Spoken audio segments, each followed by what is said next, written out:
ஒரு மகிழ்ச்சியான செய்தி. இதயம் நல்லெண்ணெயின் விலை லிட்டருக்கு ரூபாய் 105 குறைஞ்சிருக்கு.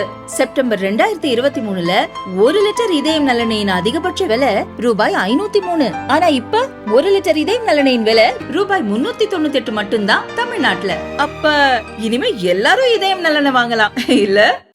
வணக்கம் to my esteemed brother Mr. Stalin ji, Honorable Chief Minister of Tamil Nadu, respected Honorable Chief Minister of Kerala, Mr. Vijayan ji, my brother Telangana CM, Mr. Revan Reddy ji, my Punjab CM, Mr. Bhagwant Mann ji, Deputy CM of Tamil Nadu, Mr. Udayanidhi Maran ji, Udaydi, Honorable Senior Leader of this country, Mr.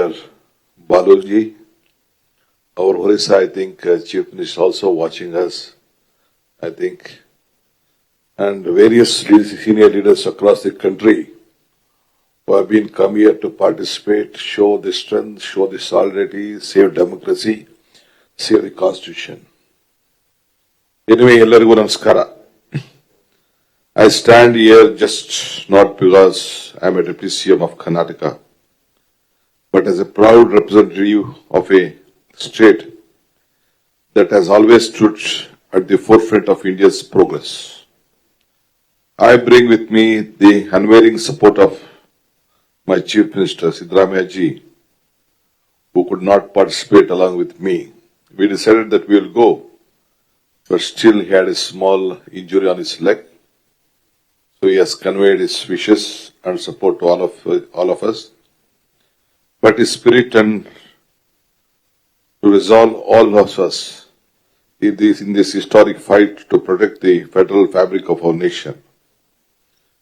I think when the CM was discussing on the name, what has to be proposed on this joint election committee, I feel that whatever you have already decided, this fair delimitation, joint action committee stands good, and we should continue to be that. I think nothing to alter on that issue. I think I agree.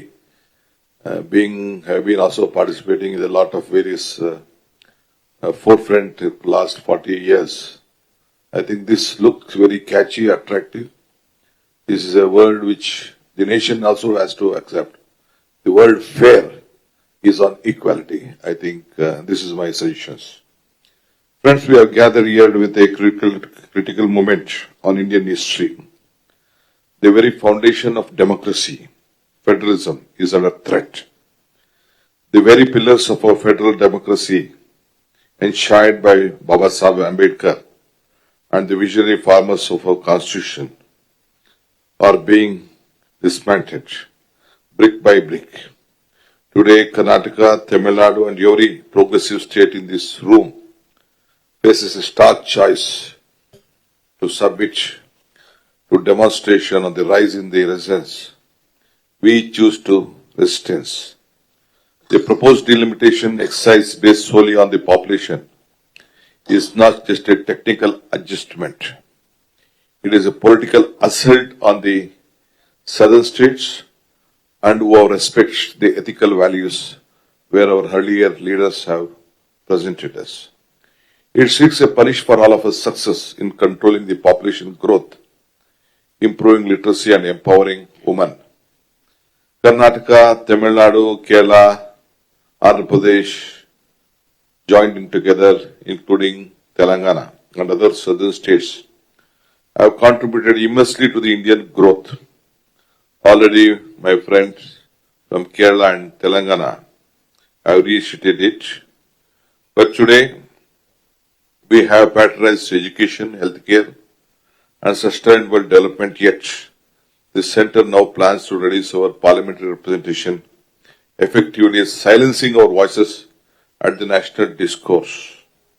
This is not just unfair, it is a betrayal of the constitution promises that development and good governance should be rewarded and not penalized.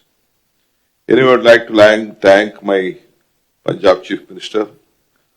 Though they have in the northern and the Punjab state, they have a different census issue. and the population wise. They have stood with us, they have joined with us, and so on behalf of all of us sitting here, especially from the south to the north, so the relationship has continued, and let us stand joining together to fight this event. Let me share some of the hard facts that Karnataka contributes over 4 lakh crores annually to the center, as Tamil Nadu also and Kerala also contributes to this center. A myriad of 45,000 crores in tax division and 15,000 crores in grants. For every rupee, we contribute about 13 paisa back to us. This is not just an economic injustice. It is a systematic plunder of our resources. Karnataka has just 5% of the India's population contribution, 8.4% to the national GDP. We are the highest GST contributors in the country. Southern state contributing about 35% of India's GDP, as treated as ATM machines to the north. Yet our shares on central funds is disproportionately low. The 15th Finance Commission population-based formula has already cost us dearly. In this delimitation exercise proceed as planned, our political voice will be further immobilized and our ability to advocate for our rights in the parliament will be crippled. The fight is not just about numbers. It is about our identity, our culture, our heritage.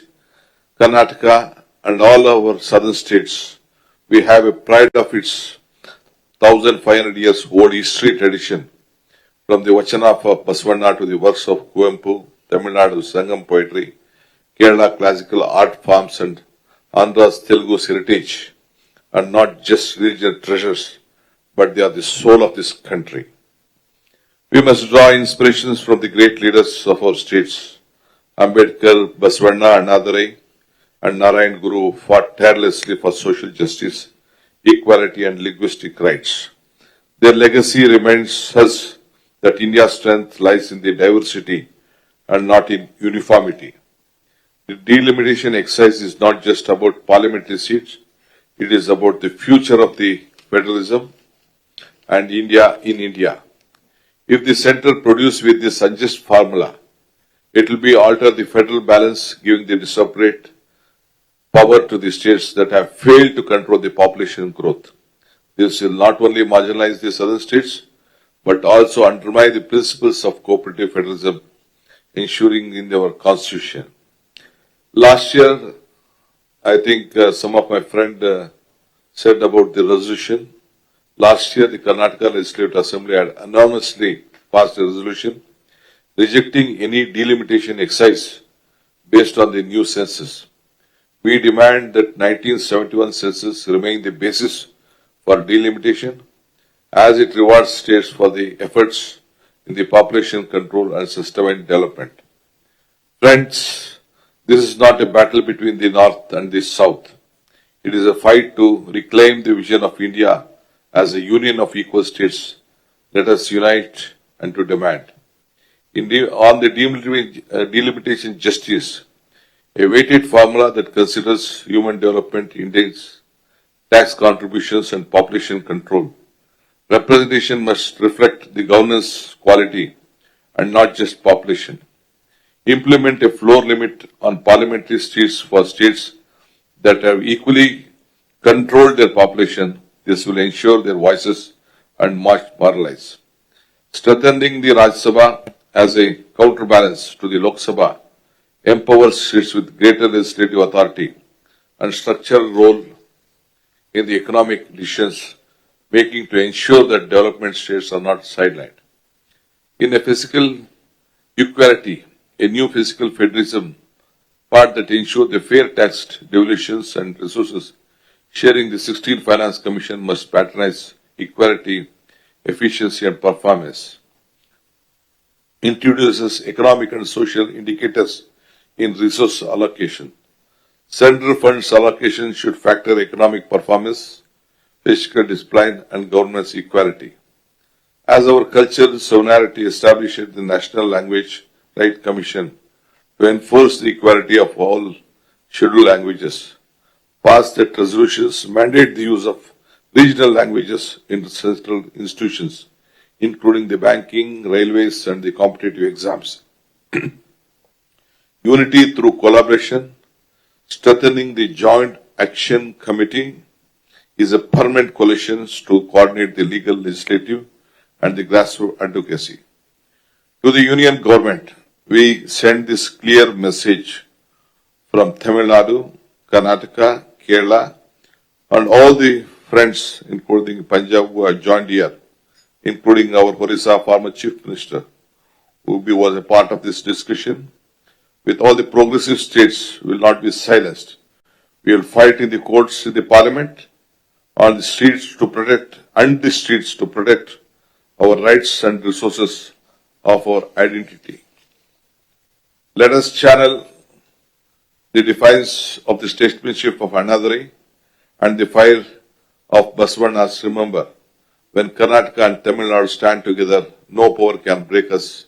When Kerala and Punjab raise their voices, the Himalayas also will tremble. Today, let this Joint Action Committee send a resounding message to the nation. We will not allow our voices to be diluted, our resources looted, our culture erased. Together we shall fight to restore the federal promises of India, a union where diversity is celebrated and equality is upheld. Let us remember the word of Kuempu. Tanna balige tane deepa, tanna balige tane kavulu. You are the light of your life. You are the garden of your life. So again, I would like to inform you. This line speaks to the self-reliances of the self-respected, urging individuals and communities to stand up for their rights. Today we are all guardians of our destiny. We will not allow our voices to be silenced and our constitution is to be ignored. I would like to last tell you that I always tell that joining together is the beginning. Thinking or discussing together is the progress. Working together is the success. I am sure we are joined here under the leadership of my brother Stalin. Let us work, let us discuss, and let us fight together.